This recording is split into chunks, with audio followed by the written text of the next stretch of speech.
Gangster ini langsung dimusuhi selepas keluar dari penjara. Mobilnya dibom, rumahnya dibakar. Untuk menghindari dibunuh, hanya bisa berpura-pura menjadi pendeta dan pergi dengan bus. Sudah hampir keluar kota, tiba-tiba ada polisi yang menahannya. Harus bagaimana? Hanya bisa mengakuinya. Dia mengeluarkan kedua tangannya. "Tangkaplah saya!" Ternyata, polisi malah menyambutnya dengan hangat. Wali kota secara pribadi datang menyambut. Bahkan semua orang juga menyambut kedatangannya. Secara khusus mengatur pertunjukan paduan suara untuknya. Sampai dia datang ke gereja baru mengerti. Pendeta di kota baru saja meninggal kemarin. Semua orang menganggapnya sebagai pendeta baru. Bagaimana ini? Dia juga tidak bisa. Ternyata dia dulunya adalah pencuri permata. Karena mencuri di penjara selama 7 tahun. Dan menyimpan permatanya sendiri. Setelah keluar penjara tempat yang dia kunjungi semua dibom. Terakhir, hanya bisa mencari adik pendeta untuk meminta bantuan. Adik menyuruhnya berperan sebagai misionaris. Bersembunyi di desa. Tidak terpikirkan, malah jadi benaran. Lalu segera menelepon adiknya. Mengatakan dia ingin segera pergi. Mengajak adiknya untuk bertemu di makam ayah besok. Menemukan permata dan pergi menjauh. Lebih tidak terpikirkan lagi. Malam dia ingin keluar kota. Tetapi di tempat terpencil ini tidak ada mobil sama sekali. Akhirnya mencuri sebuah sepeda. Mengira bersepeda semalaman pasti akan sampai. Kelihatannya dia mengayung dengan cepat. Tetapi di saat ini, ditahan polisi lagi. Rem sepeda rusak. Hampir menabrak polisi. Dia langsung menjelaskan bahwa saya berolahraga dengan sepeda di malam hari. Ternyata polisi di sini karena ada seorang lelaki tua yang kakinya cedera. Mereka sedang menunggu dokter. Sudah menunggu sejam. Setelah dia melihat, bukannya sudah setengah mati. Tanpa bicara, langsung mencabut ranting dari kaki lelaki tua itu. Kemudian menabur bubuk mesiu. Menyalakan api untuk menghentikan pendarahan. Terakhir, gunakan plat nomor dan ikat pinggang. Membuat belat sederhana. Setelah polisi melihatnya, sangat kagum padanya. Apapun bisa. Tentu saja. Lagi pula, penjara 7 tahun bukan untuk main-main. Apa maksudku? Yang aku katakan lelaki tua ini terlihat sangat kekar. Kemudian ingin melanjutkan perjalanannya. Tetapi polisi menolak. Karena sepedanya tidak ada rem. Sangat bahaya. Langsung membawanya masuk ke dalam mobil polisi. Dia langsung terdiam. Dibawa kembali ke kota secara paksa. Hampir sampai di gereja. Polisi adalah orang Timur Laut. Dengan antusias mengundangnya untuk minum. Langsung minum sampai mabuk. Hari berikutnya, seorang anak di gereja melihatnya tidur di samping peti. Langsung membangunkannya. Saatnya misa. "Oh, saya tahu. Saya sedang menjaga. Tidak tidur sepanjang malam." Anak itu langsung memberitahu masyarakat tentang ini. Semua merasa pendeta ini sangat baik. Setelah pendeta ini cuci muka, adiknya menelepon. Dia tahu bahwa dia tidak dapat pergi. Langsung memberitahu adiknya tempat persembunyian permata.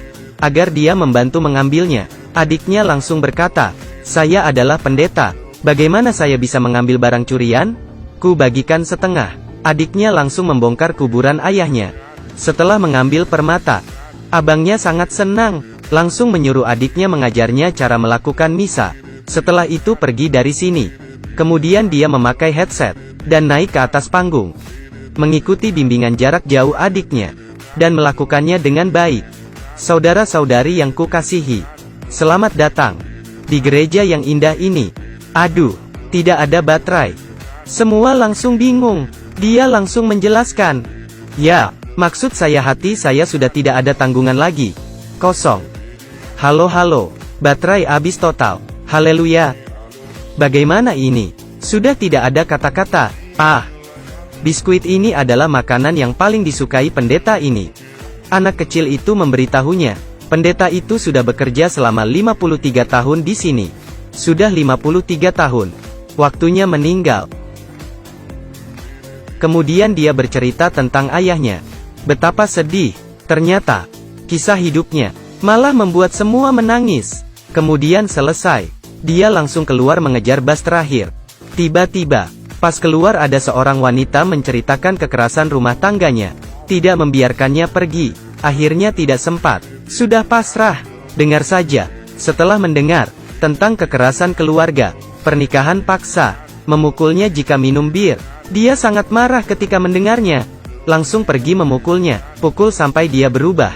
Wanita ini sangat senang, sangat beruntung. Wanita ini ada mobil bekas, bisa meminjam untuk perjalanannya. Tetapi saat mengendarainya, ada polisi yang menghalangi lagi.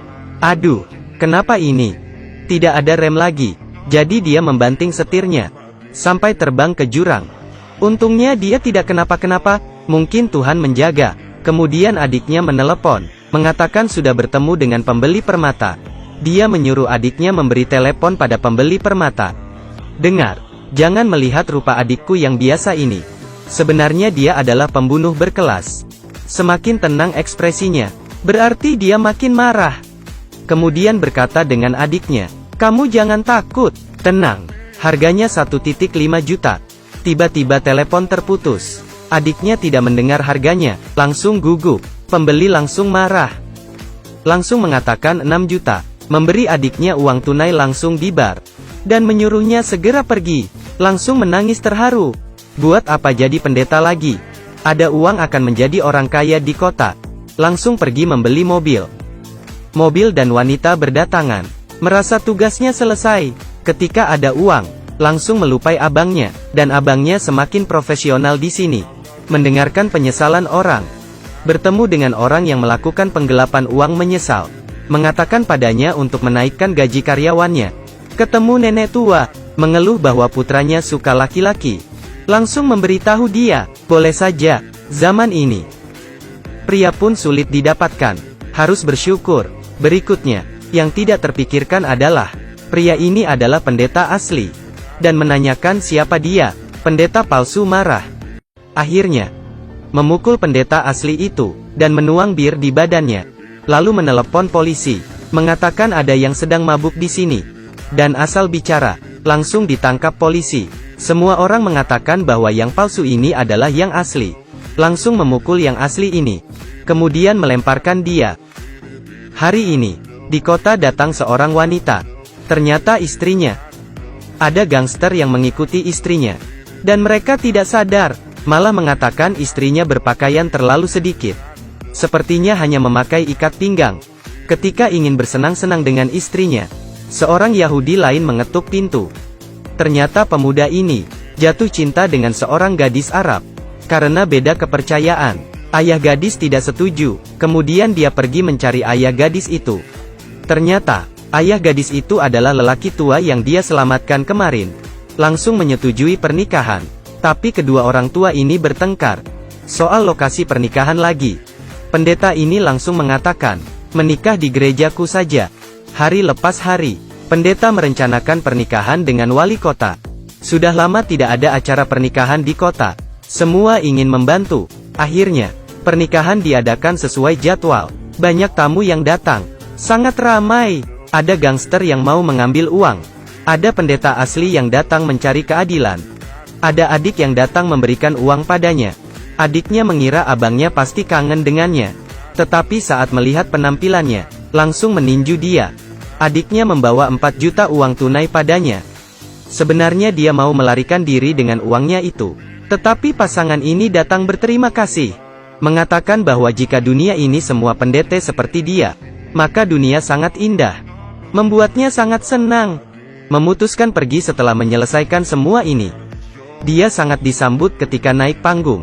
Tidak mirip seorang pendeta, tetapi semua orang menyukainya. Dan bertepuk tangan. Hari ini tidak asal bicara. Mengatakan pada kedua mempelai, apapun nama kalian sekarang, mulai hari ini dan seterusnya, kalian disebut suami istri. Pembaptis di bawahnya melihat pendeta palsu ini cukup memenuhi syarat. Akhirnya menyuruh pasangan bertukar cincin. Tetapi lupa naskahnya. Langsung berteriak, semoga kalian bahagia. Dia sangat pandai mengendalikan semuanya. Sampai gangster pun bertepuk tangan. Akhirnya acara pernikahan selesai. Dia ingin bergegas pergi. Tiba-tiba gangster datang, agar dia menyerahkan permata.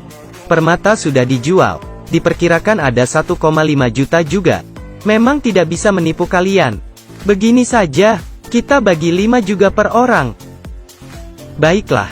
Akhirnya mereka membawa 5 juta. Dan pergi dengan senang. Bos gangster ini pun akhirnya menikah dengan istrinya. Adik pendetanya memimpin pernikahan mereka. Seorang bos gangster, di antara uang dan masyarakat, tiap kali memilih untuk membantu masyarakat.